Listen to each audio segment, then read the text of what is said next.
দূর, কিচ্ছু করবো না। আসতে পারি? ও হ্যাঁ,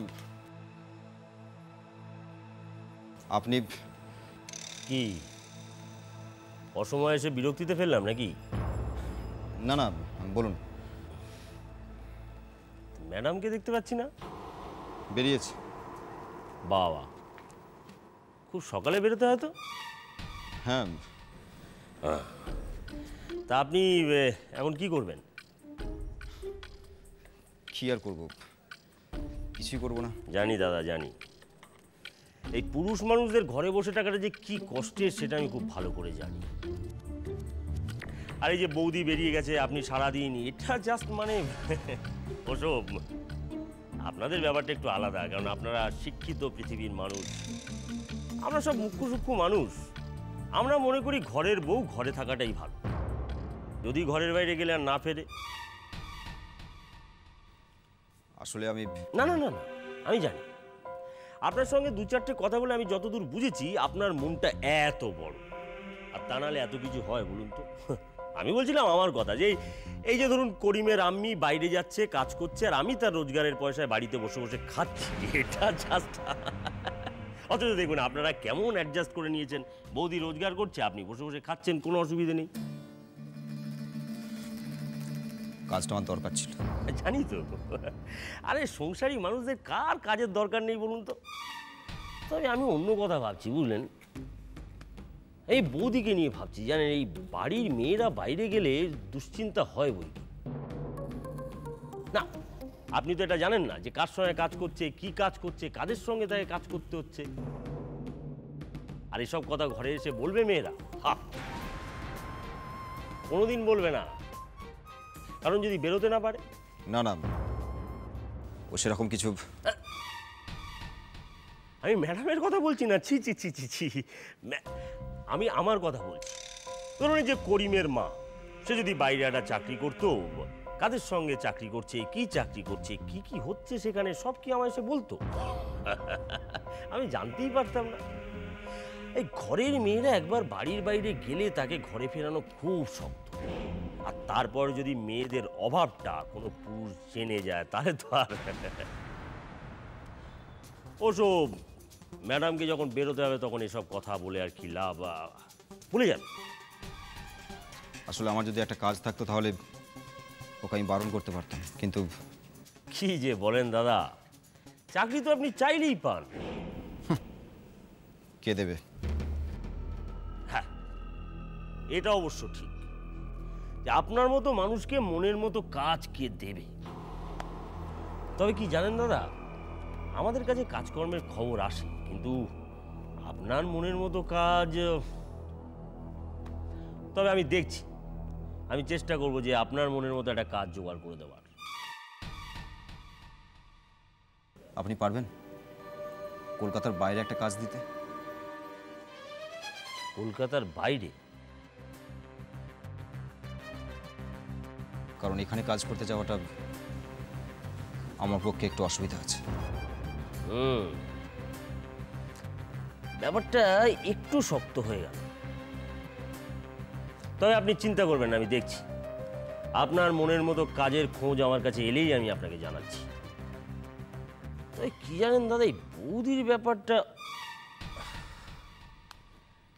বেশ, আমি এখন চলি।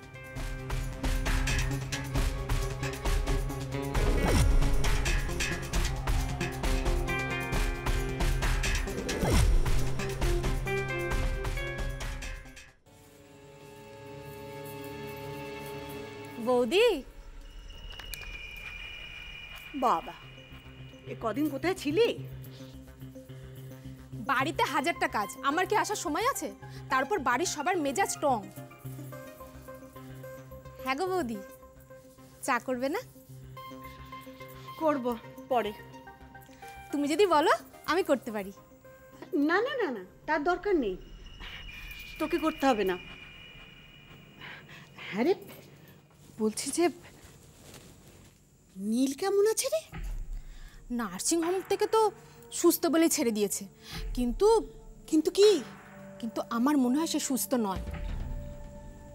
এখনো সুস্থ হয়নি বলছিস? বাড়ির লোক বুঝতে পারলো না, ডাক্তার বুঝতে পারলো না, আর অমনি তুই বুঝে গেলি। কেউ যদি সুস্থ হয়ে বাড়ি ফিরবে তাহলে তার মনে এসব অসুস্থ চিন্তাভাবনা আসে কি করে? মানে আচ্ছা তুমিই বলো, এটা অসুস্থ চিন্তাভাবনা নয়? এখনো তো শুনলামই না, অত ভনিতা না করে বল। এক্ষুনি তো আবার চা করতে যেতে হবে। আরে হ্যাঁ হ্যাঁ বলছি, নীল দাদা নাকি বুঝতে পেরেছে সে ভুল করেছে। ভুল? কি ভুল? ওই হাত কাটা? আরে না না, তার চেয়েও বেশি। আর মায়ের সাথে ঝামেলা হয়েছে তার বাবাকে নিয়ে। সে নাকি তার মায়ের কথায় তার বাবাকে দিনের পর দিন অবহেলা করেছে, আর করবে না। সে কি রে? তা অনুতি কি বললো? সে আবার কি করবে, কান্নাকাটি আর রাগ। সে যাই হোক না কেন, ওটা ওদের পার্সোনাল ব্যাপার। এছাড়াও একটা সাংঘাতিক ঘটনা আছে। আরো? হ্যাঁ, নীল দাদার নাকি মনে হয়েছে কাজুরি আর্য দাদারই।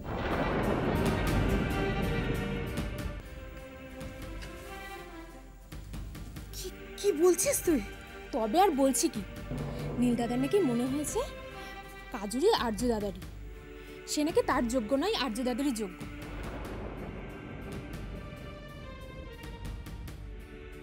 আমার সুবাটার কি হবে? কি আবার হবে? নীল দাদা যদি নিজে থেকে সরে আসে, আর্য দাদার কাজুরি দিদি এসে ড্যাং ড্যাং করে বিয়ে করবে, আর তোমরা দেখবে। আমার মনে হয় সুভা দিদির কপালে আর্য দাদা নেই। তুমি ভাবো, নীল দাদারকে এটা করা ঠিক হলো? কিন্তু আরে শোভা, তুই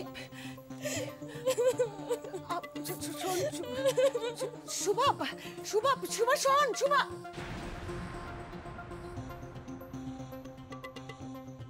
কি হবে এখন শুভাটার? কচুরিটা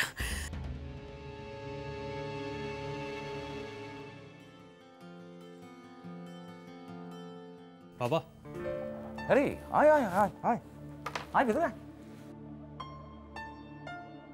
ব্যস্ত আছো? না না একদম না, ব্যস্ত কোথায়, ব্যস্ত নেই। বল, বাড়ির সবার কি খবর, কেমন আছে সব? বাড়ির একই রকম। তুই কেমন আছিস? ভালো না। কেন? না আসলে বাবা, মায়ের সঙ্গে আমার আবার। অনুর সাথে তুই আবার ওইভাবে কথা বলেছিস? হ্যাঁ হ্যাঁ বলেছি, কারণ এতদিন আমি ভুলটা করেছিলাম তোমার থেকে দূরে সরে থেকে বাবা। পাগল, এখন তো তুই আবার আমার কাছে ফিরে এসেছিস। হ্যাঁ, মা এতগুলো বছর আমার কাছ থেকে এভাবে কেউ কোনোদিন আমাকে ভুলটা ধরিয়ে দিল না। দিনের পর দিন মা এভাবে ভুল করে যাবে বাবা?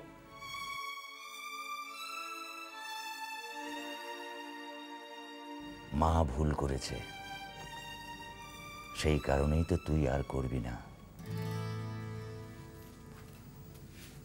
মানে? দেখ নীল, অনু বড় একা, ওর তোকে খুব দরকার। ফুল এখন ছোট, অনুর কাছ থেকে এইভাবে তুই দূরে থাকবিস, সেটা কি ঠিক বল? আচ্ছা বাবা, আমি যে এতদিন তোমার কাছ থেকে দূরে সরেছিলাম, কষ্ট পেতে না?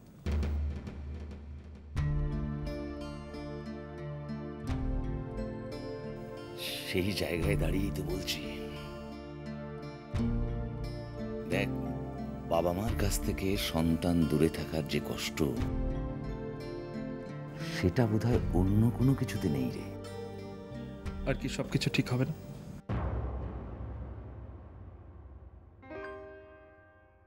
জানি না, তবে তোর নতুন দৃষ্টি দিয়ে তুই দেখ। এতদিন আমি অনেক কিছু হারিয়েছি বাবা, শুধুমাত্র মায়ের কথা শুনে। আচ্ছা বাবা, আমি যদি আবার ফুলের মতো। পাগল ছেলে কোথাকার, তুই তো আমার কাছেই আছিস। তুই সবাইকে নিয়ে একসাথে থাকবি, আমার বিশ্বাস আমার সন্তান হয়ে তুই সেটা পারবি। বাবা একটা কথা বলবো? বল না। আর্য আর কাজুরিকে কিন্তু ফিরিয়ে আনাটা খুব দরকার। তো তুমি তুমি পারবে না বাবা ওদের কোনো খোঁজ এনে দিতে? বলো না, পারবে না? আমি চেষ্টা করব, নিশ্চয়ই চেষ্টা করব।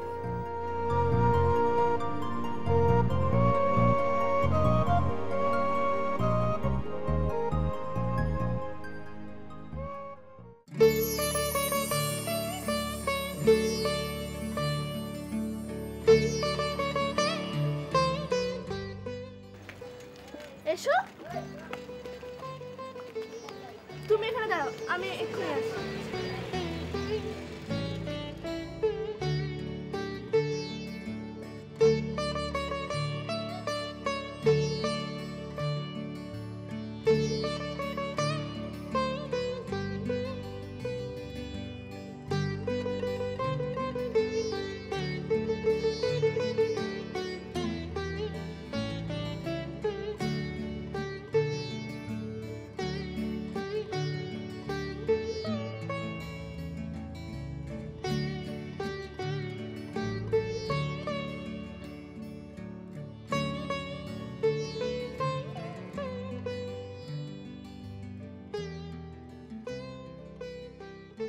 আসুন।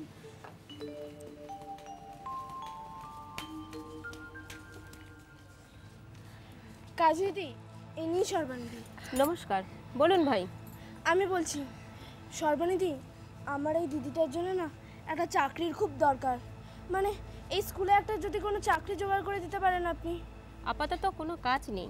না না, টিচারের পদ ছাড়া অন্য যে কোনো পদ যদি থাকে আমার কোনো অসুবিধা নেই, আপনি প্লিজ একটু দেখুন। সত্যি নেই, থাকলে নিশ্চয়ই রূপসাকে দিয়ে খবর পাঠিয়ে দেবো। একটু দেখবেন। হ্যাঁ নিশ্চয়ই দেখবো। চলো কাজুদি, এসো আসছি। এসো। চলো।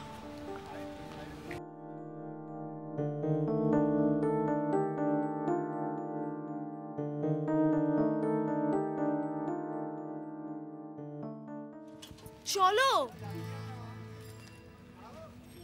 চলো না, দেরি হয়ে যাচ্ছে। চলো চলো তো।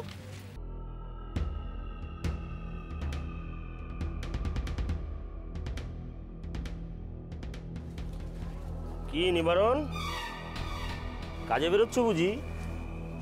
হ্যাঁ। না সে যাও, কিন্তু তোমার সঙ্গে আমার দুটি কথা ছিল, সেটা শোনার সময় হবে? হ্যাঁ শুনবো, রাতে কাজ থেকে ফিরে এসে শুনবো। সে কি, তখন তো আমার দেরি হয়ে যাবে। আর তাছাড়া আমার অত ধৈর্য কি আছে বলো তো? আর শুনবে যখন ঠিক করেছো এখনই শুনতে হবে। চলো। বলো, কি বলবে বলো। না ভয় পাওয়ার কিছু নেই, তেমন কিছু না। ওই তোমার ভাড়াটিয়াকে নিয়ে দুটি কথা। এসো এসো নিবারণ। দেখো নিবারণ, তোমার এই বাড়ির যে ভাড়াটে, এই স্বামী আর স্ত্রী, এদেরকে তোমার একটু উপকার করতে হবে। উপকারটা কেমন? এদেরকে আরো কিছুদিন এখানে রেখে দিতে হবে, মানে অন্য কোথাও যেন চলে না যায় যতক্ষণ না। মানে মানে মানেটা খুবই পরিষ্কার। তোমার বাড়িতে তো ভাড়াটে বেশি দিন টেকে না, তো এরাও যেন আর 5 জনের মতো কেটে না পড়ে, একটু সেটা নজর রাখতে হবে। আসলাম, তুমি এদের নিয়ে এত ভাবছো কেন বলো? এই দেখো, ভাববো না? আরে আমার পাড়া প্রতিবেশী, তাদেরকে নিয়ে আমি ভাববো না? কে কেমন রইলো, কি হইলো, খোঁজ রাখবো না? আর তাছাড়া ওরা তো একটু বিপদে পড়েছে। ম্যাডাম তো একটা চাকরি করে, দাদা তো আবার কলকাতার বাইরে চাকরি খুঁজতে হবে। না মানে আসলাম, তোমার নিশ্চয়ই অন্য কোনো মতলব আছে, সেই জন্য মানে। ধরে ফেলেছো? হ্যাঁ নিবারণ, মতলব একটা আছে, কিন্তু সেসব তুমি বোঝার চেষ্টা করো না। তোমাকে শুধু যেটা বললাম সেটা করো। ওদেরকে আরো কিছুদিন এখানে রেখে দিই। আসলাম, আসলাম ভাই, তুমি ওদের কিছু করো না প্লিজ, ওদের কিছু করো না তুমি।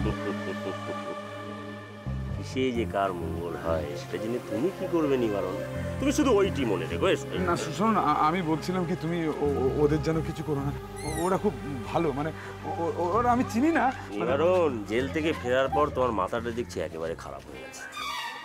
আচ্ছা, ওরা এখানে থাকলে তোমার ক্ষতিটা কি? একদিনে ভালোবেসে ফেললে? আচ্ছা নিবারণ, দেখো তোমার মেয়ে, তাকে তো তুমি ভালোবাসো তো। তা হঠাৎ করে একদিন হোটেল থেকে ফেরার পরে তুমি দেখলে তোমার মেয়ে নেই। আসলাম না, ভয় পাওয়ার কিছু নেই নিবারণ। দেখো তোমার মেয়ে তো আমারও মেয়ে, আমি তো আছি, ভয়ের কি আছে? তুমি শুধু আমি যেটা বললাম সেটা করে যাও, ব্যাস। কিন্তু ওদের কোনো বিপদ হলে? ওরা থাকলে তোমার মেয়ে থাকবে, শুধু এইটুকু মাথায় রেখো। কোনো বেগরবার দেখলে তুমি আমাকে খবর দেবে, হ্যাঁ? নিবারণ, তোমার কাছে কে বল? তোমার মেয়ে না ওরা?